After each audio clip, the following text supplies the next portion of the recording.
লাভ you. আমার girlfriend আছে। তো কি হয়েছে, একটা ফোনে তো দুইটা সিম থাকতেই পারে। মানে মানে একটা ফোনে দুইটা সিম থাকতে পারে না, তেমনি তুমিও দুইটা গার্লফ্রেন্ড রাখবে। ও, আমার ফোনে একটাই সিম, আমার দুইটা সিমের প্রয়োজন না। আরে সিম নষ্ট হয়ে যেতে পারে, হারিয়ে যেতে পারে, কত সমস্যা হতে পারে। ব্যাকআপ হিসেবে আরেকটা সিম রাখা যায় না? তুমিও ব্যাকআপ হিসেবে আমাকে রেখে দাও। আমি মনে হয় তোমাকে বুঝাইতে পারি। সিমটা তো নর্মাল ছোট একটা কার্ড, আর নাম্বারটা হলো আমার গার্লফ্রেন্ড। ঠিক যেমন সিম হারায় যেতে পারে, নষ্ট হয়ে যেতে পারে, কিন্তু সেম নাম্বারে নতুন সিম নেওয়ার অপশন আছে। ঠিক একইভাবে আমার গার্লফ্রেন্ডের সাথে যদি কোনো প্রবলেম হয়, ওই বিষয়টাকে সিম কার্ডের মতো ফালাই দিব, তারপর সেম নাম্বারে নতুন সিম নিয়ে নিব। তুমি তো ভোটার আইডি কার্ড ছাড়া সিম তুলতে পারবে না, আর আইডি কার্ডটা যদি তোমার না হয় অন্য কারো হয়। ভোটার আইডি কার্ডটা আমার নিজে, তাই নাম্বারটা যেমন পার্মানেন্ট, আমার গার্লফ্রেন্ডটাও permanent. Permanent number call. Hello hello জান, কই তুমি? আমি তো তোমার জন্য অপেক্ষা করতেছি। জান তুমি একটু তাড়াতাড়ি আমাদের স্কুলের পিছনে গলিতে আসো তো। কি হইছে? হ্যালো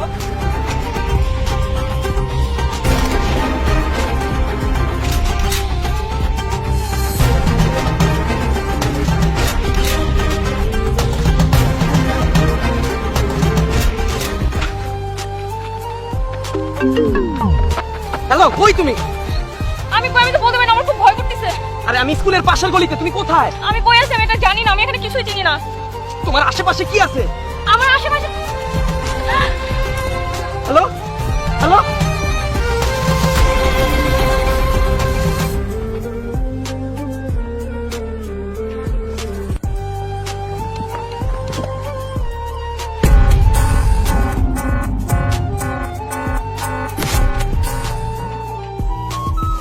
দোস্ত, আজকে আমি প্রাইভেটে যাবো না রে। কেন? আজকে মুন্নার সাথে দেখা করবো। আচ্ছা দোস্ত, তুই তো জানিস আমি মুন্নাকে কতটা ভালোবাসি, তুই আমার একটা হেল্প করবি? কি? তুই না আজকে মুন্নাকে প্রপোজ করবি। কি? আরে এত অবাক হওয়ার কি আছে, ওরা আর আমার রিলেশন অনেক ভালোই চলতেছে মাশাআল্লাহ। কিন্তু আমি তো জানি না মুন্নার আবার অন্য কোনো মেয়ের প্রতি ইন্টারেস্ট আছে কিনা, ওইটা দেখার জন্য ওরে টেস্ট করবো। যদিও লয়াল থাকে তাহলে তো আলহামদুলিল্লাহ, আর যদি না থাকে ওরা একটা হাতে নাতে ধরবো আর একটা শিক্ষা দিব, আর বুঝাবো আমি ওর কতটা ভালোবাসি। ঠিক আছে। আচ্ছা শোন, ওই যে জায়গাটা দেখতেছিস না, এখানে আমি আর মুন্না দেখা করি, ও এখনই চলে আসবে। তোকে যা যা বলছি সেটা কর। ওই যে দেখ মুন্না চলে আসছে, তাড়াতাড়ি যা তাড়াতাড়ি।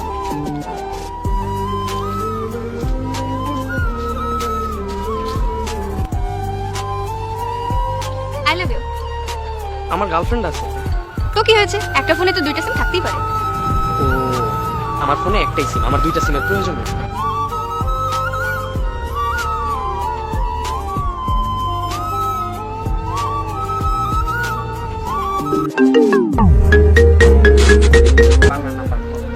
হ্যালো হ্যালো, হ্যাঁ মুন্না, কই তুমি? আমি তো তোমার জন্য ওয়েট করতেছি। আচ্ছা শোনো শোনো, তুমি তাড়াতাড়ি আমাদের স্কুলের পাশে গলিটা আছে না, ওখানে একটু আসো। কি হয়েছে? একটা লোক। হ্যালো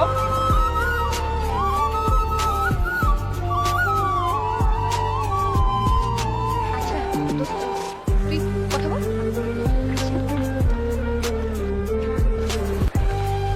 শোনো, আসলে তুমি যেরকম ভাবতেছো ওরকম কিছুই না। তুমি আমাকে টেস্ট করতেছিলা? কালকে কি হয়েছিল তুমি জানো?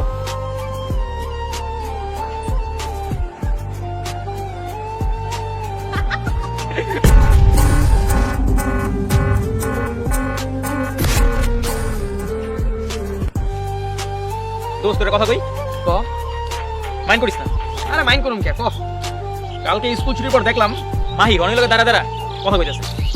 তো তো মানে বুঝলাম না ভাই, তোর গার্লফ্রেন্ড রনির লগে দাঁড়া দাঁড়া হাইসা হাইসা কথা কইতাছে, তাও আবার স্কুলের পিছন গলিতে। এটা হুনার পর তুই দোস্ত?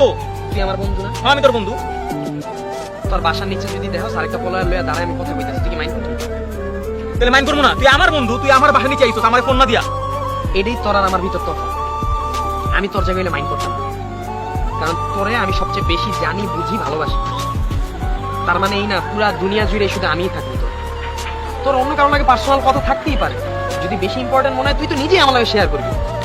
এন্ড তোরে যদি শুধুমাত্র আমি মানে দেখেই মানে একটা মিসআন্ডারস্ট্যান্ডিং করি যে কিরে ও আমার বন্ধু, ও আমার না ফোন দিয়ে আমার বাসার নিচে কথা কইতাছে, এমনও তো আর্জেন্ট কাজ থাকতে পারে যে তুই ওর লাগে কথা কি আরেকটা জায়গায় যাইতে সময় পাস নাই, নেগেটিভলি সবকিছু নেওয়ার তো কোনো মানে নেই। ঠিক একইভাবে মাহিরেও আমি ওইরকম ভাবে বিশ্বাস করি, ভালোবাসি। তার মানে এই না পুরা দুনিয়া শুধু আমি জুড়েই থাকি। রনি ওর ছোটবেলার বন্ধু, ওর লোকে দাঁড়ায় হাসাহাসি করতেই পারে, আমি ওর ফ্রিডম নষ্ট করে মেলে গেল, কারণ আমার ভিতরে এই বিশ্বাসটা আছে দুনিয়া উল্টে গেলেও আমাদের বেমানি করবো না। কারণ আমার ভালোবাসে, এটা তো আমি জানি। জানার পরে আর কি করবো? পাগল তুই। যে আমাকে এত বিশ্বাস করে আর আমি কিনা তাকে টেস্ট করতে গেছিলাম। তুমি শিবপাঞ্জি চিনো? বানর থেকে একটু বড় প্রজাতি। ওদের প্রথম বাচ্চাটা না সবসময় মারা যায়। কেন? অতিরিক্ত ভালোবাসার জন্য। ওর মা ওরে এত জোরেই জড়ায় ধরে, বাচ্চাটা নিঃশ্বাস নিতে পারে না, মারা যায়। আমার অবস্থাটা ঠিক একই রকম হয়েছে। আজকে যে তুমি আমাকে টেস্ট করতে গেছিলে, আমি জানি আমি যদি লয়াল না হইতাম তুমি আমাকে ছাইড়া যাইতা না। তুমি আমাকে বুঝাইতা যে তুমি আমাকে কত ভালোবাসো। এইটা ওই অতিরিক্ত ভালোবাসার মধ্যে। আজকে আমার রেজাল্ট দিছে, ফেল করছি। জীবনের প্রথমবার আমি ফেল করছি, শুধুমাত্র তোমার জন্য। যখনই আমি পড়তে বসছি তুমি তখনই আমাকে কল দিছো। আমি কিন্তু একবারও বিরক্ত হইনি, কারণ কেন বিরক্ত হবো? আমি তো তোমাকে ভালোবাসি। কিন্তু তোমার দিকে মনোযোগ দিতে যে আমার পড়াটার ক্ষতি হয়েছে। এখন ভালোবাসা কি ক্ষতি হবে বলো? ভালোবাসা কেন ক্ষতি হবে? ভালোবাসা মানে তো লাভ হবে। আমার অবস্থাটা ওই শিবপাঞ্জির বাচ্চার মতো হয়ে গেছে। আমি তোমার প্যারা নিতেই পারতেছি না। আমি বাঁচতে চাই, আমি ওর মতো মরতে চাই না। আমাকে প্লিজ বাঁচতে দাও তুমি।